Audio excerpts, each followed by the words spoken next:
Hi, fifth graders, it's Mrs. Rivera with your third and final lesson for this year in CCD. Wow. All right, you're going to need your notebooks, your journals from your box. So if you don't have that in front of you, I want you to press pause on the video and come back when you're ready with that. Okay, once you're all set with your journal, I want you to find a blank page, and at the top of the page, I want you to write the following title: Sacraments of Vocation. Vocation is like vacation, but V-O, vocation. Sacraments of Vocation. And it's important that you take notes throughout these lessons so that you can remember what you're learning. All right, so we are going to talk about the last two sacraments, which are marriage and holy orders.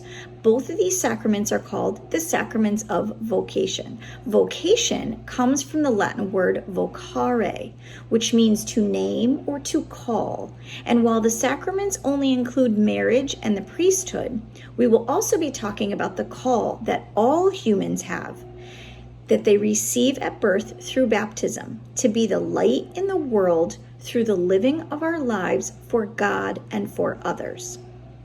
So let's look back quickly at your baptism. Remember in our first unit, we talked about our parents giving us a name, and then we talked about our godparents holding a candle that represents the light to the world that we become. These things are called outward signs. We talk about outward signs when we talk about sacraments. So remember, the definition of a sacrament is an outward sign of an inward grace. Sacraments help us see and remember what we celebrate. Our lives are a celebration of being called by God to be the hands and feet and heart of Jesus in this world. What an awesome opportunity. There are several ways to live out your vocare. We can do it independently as single people, we can do it as married people, or we can do it as priests if we decide to take the vows of holy orders. So let's start with holy orders. This sacrament right now is only for men. The Catholic Church is definitely looking to involve women more, but at this time, the only people who can take the vow of holy orders to become a priest are men. So let's listen to Father Wayne talk about this sacrament and why he made the decision to become a priest. Hey boys and girls, it's Father Wayne, and I am so unbelievably happy to be with you. I miss you. I love you. I cannot wait to see you. I hope that you are happy, that you're healthy, and please know that I'm praying for you and your families all the time. And I was very blessed and very lucky to be given some questions from both Rose and Sue about talking of holy orders and the priesthood. And so I just wanted to hang with you for a little bit and answer some of these questions, and I hope they are a blessing for you. So one of the questions is, can you help us understand how the sacrament of holy orders, which means becoming a priest, is an outward sign for us as the church? Because we know that a sacrament is an outward sign of an inward grace. And so when I thought about that, I was trying to think about how I could speak of that. And you know what I do, boys and girls? I wake up every single morning, and before I even get out of bed, and I'm all sleepy. You know how you feel when you're sleepy and you just don't know if you're ready for the day? So I talk to God for a little bit.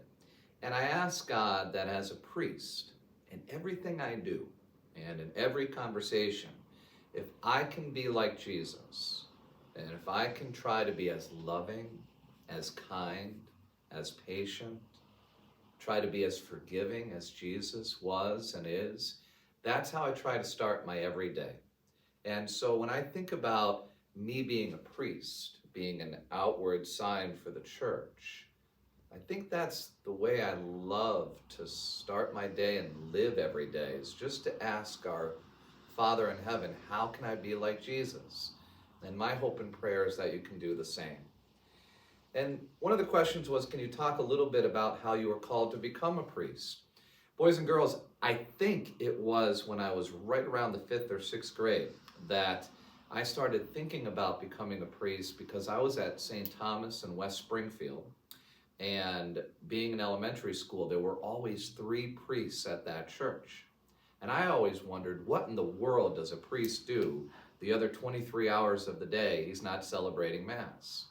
And so I started talking to the priests, and I started learning about what they did and how they helped people, how they prayed with people, how they celebrated weddings and funerals and heard confessions. And the more and more I learned, the more and more my heart felt happiness. And the more and more I thought about it, it just fit my heart. So throughout elementary school and high school and college, I certainly thought about it, I prayed about it, and then that feeling was so strong within my heart, I decided to enter the seminary and pray about becoming a priest there, where you learn to become a priest. And as the years went on, it just became part of me. And I am so very grateful, because I love being a priest. It says here, what are some of your favorite things about being a priest? My favorite gift in the entire world is celebrating Mass. I love it with all my heart. I love hearing people's confessions. I love when people bless my heart in sharing their sins with God, and I get to be a part of that conversation. I get to love them and help them to know that there's nothing wrong with them, and that we're all human and we all make mistakes, and God just wants to welcome us and love us and give us as many chances as we need to be the best version of ourselves. I love celebrating weddings. It is the coolest thing in the world to me to see 2 people who love each other so much, they're best friends, and they want to devote their entire lives to one another. I know this may sound crazy or nuts, or maybe it doesn't. I love celebrating funerals. I think people's hearts are so open in those moments when we're sad and when we need God. And to be a part of those moments is a gift that I cherish with all my heart. And to celebrate somebody's life, their life is a prayer, and to actually be humbled and blessed to celebrate their life means the world to me. I love sitting with people when they're in need and they just need to talk about their heartache or their problems. And to me, that's the greatest thing since sliced bread, because they're teaching me and they're blessing me by their openness and their trust. So there's so much. I could probably talk all day long about things that I love in the priesthood, but those are some of my favorite. And it says here, what is the most challenging part about being a priest? Boys and girls, for me, I think the most challenging part is not having a family and not having a wife or kids. And when I was in high school, I dated, I had girlfriends, and I really enjoyed those relationships. And it was hard for me to think about not having a wife and family, but I felt so strong within my heart that God was calling me to be a priest, that I wanted to embrace that as a way of loving God and loving all of our family at St. Michael's, so that my heart can be completely and absolutely open to all of us as family. That's my prayer. That's my hope. But I do miss having a wife, and I do miss having kids, and that's a real challenge for me at times, but it's something that I bring to God in prayer, and He really blesses me in that. So I just wanted to share that with you as well.